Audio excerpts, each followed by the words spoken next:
আসসালামু আলাইকুম everyone, welcome to Boumas kitchen.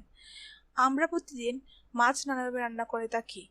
আজ আমি একটু ভিন্নভাবে পটল দিয়ে রুই মাছের ঝোল তৈরি করে দেখাবো। আশা করি আমার সাথেই থাকবেন। রেসিপি শুরু করার আগে চলুন তাহলে জেনে নেই কি কি ইনগ্রিডিয়েন্টস লাগবে পটল দিয়ে রুই মাছের ঝোল তৈরি করতে। হাফ কেজি থেকে একটু বেশি পটল, 1 কাপ পেঁয়াজ, হাফ টিস্পুন হলুদ, হাফ টিস্পুন মরিচ, হাফ টিস্পুন ধনিয়া, হাফ টিস্পুন জিরা, হাফ টিস্পুন পাঁচফোড়ন আর লবণ স্বাদ মতো। মাছ ম্যারিনেশনের জন্য লাগবে হলুদ লবণ হাফ টিস্পুন করে আর রুই মাছ 8 পিসের মতো এবং লাগবে পানি। এখন চলে যাব মূল রেসিপিতে। প্রথমে হলুদ আর লবণ দিয়ে মাছগুলোকে ম্যারিনেট করে নেব। এখন চুলায় একটি পাত্র বসিয়ে পাত্র গরম হয়ে গেলে 1/4 কাপের মতো অয়েল দিয়ে দেব। অয়েল গরম হয়ে গেলে ম্যারিনেট করা মাছগুলো দিয়ে দেব। তারপর উল্টে পাল্টে দিয়ে মাছগুলোকে হালকা ফ্রাই করে নেব।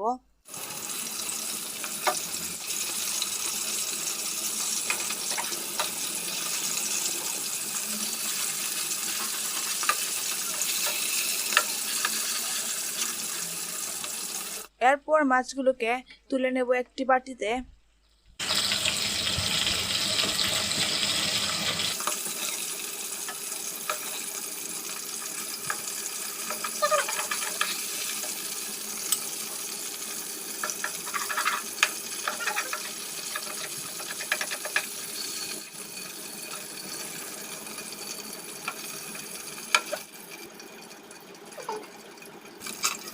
মাছ ফ্রাই করার পর অবশিষ্ট অয়েলের মধ্যে পেঁয়াজগুলো দিয়ে দেব।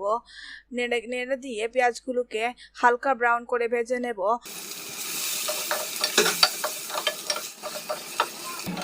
এরপর রসুন পেস্ট দিয়ে দেব।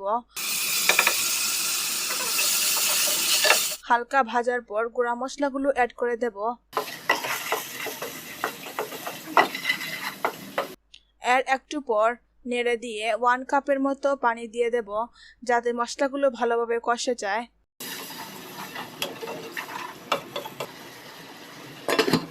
তারপর মশলার উপর তেল ভেসে উঠলে একটু নেড়ে দিয়ে পটলগুলো দিয়ে দেব।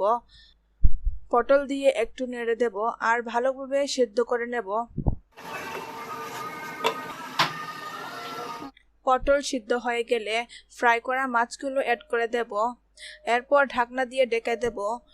একটা বলক আসার পর ঢাকনা উল্টে এর মধ্যে ঝোলের পানি অ্যাড করে দেব। এরপর কয়েকটা বলক আসার জন্য অপেক্ষা করব।